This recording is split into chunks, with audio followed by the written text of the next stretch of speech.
okay? No! I'm not okay.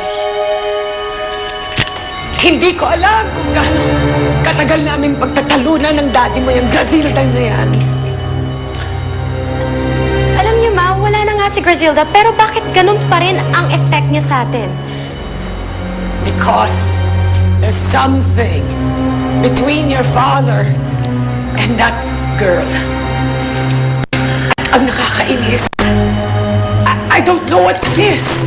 I can't place it. Hindi ko alam kung ano yun. Hindi kaya anak ni Daddy si Grazilda sa ibang babae? What are you saying? What if? Nagpunta si Daddy, di ba, dun sa lugar na yon at nagkaroon siya ng ibang babae. What if nagkaroon sila ng anak?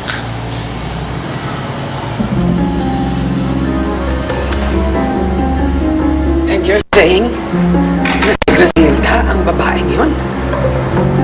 It's just a hunch. Makakapagpaliwanag nun kung bakit ganun ka-concern si Daddy sa Grazildang yun. But I don't have proof.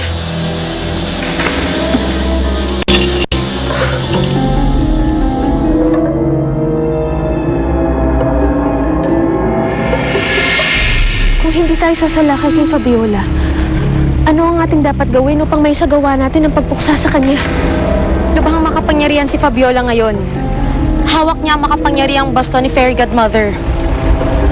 At kailangan makuha natin yun sa kanya. Paano? Kailangan makagawa tayo ng paraan na makapasok sa palasyo nang hindi nila namamalayan.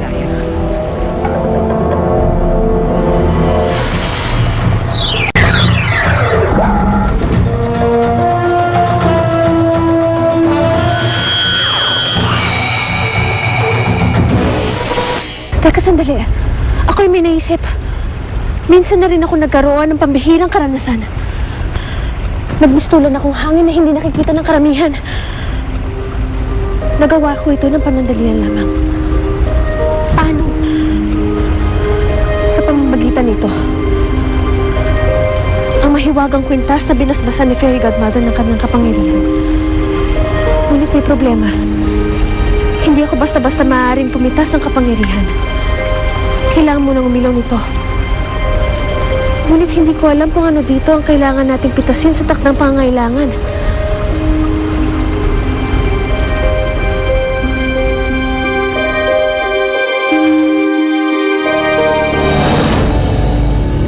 Ikaw ba'y wala ka na talagang pagtingin kay Grazilda? Bakit yun naman ho naisip ngayon yan, Lola? Kasi para bang hindi mo na siya inasikaso. Parang hindi mo na siya iniintindi. Parang wala na siyang halaga sa iyo. Lola, mag-alala man ako o hindi, ano naman magagawa nun? Aba, balikan mo siya doon sa dati nating tirahan. Alamin mo kaya, ano kaya, buhay pa sila o patay na? Lola naman, kahit nagustuhin ko pa yun, sa tingin nyo, hindi ba mas mahihirapan si Grazilda kapag nakita pa niya ako? Para sa akin, mas okay na yung dumistansya ako. Para mas madali niya ako makalimutan. Ganon, ha? Siya. Ako na lang ang pupunta doon sa kanya. Pero, samahan mo ko. Ho? Anong po? Alam na namang ako lang ang magkukommute. Aba, kung madisgrasya ang lola mo, papahamak doon sa kalye. O ano? Halika na. Sasamahan mo ko, puntahan natin yung dating tirahan natin at dalawin natin sila Grazilda. Tara, tara, tara. Tara! Tara! Alam niyo naman, di ako Halika na! Halika na!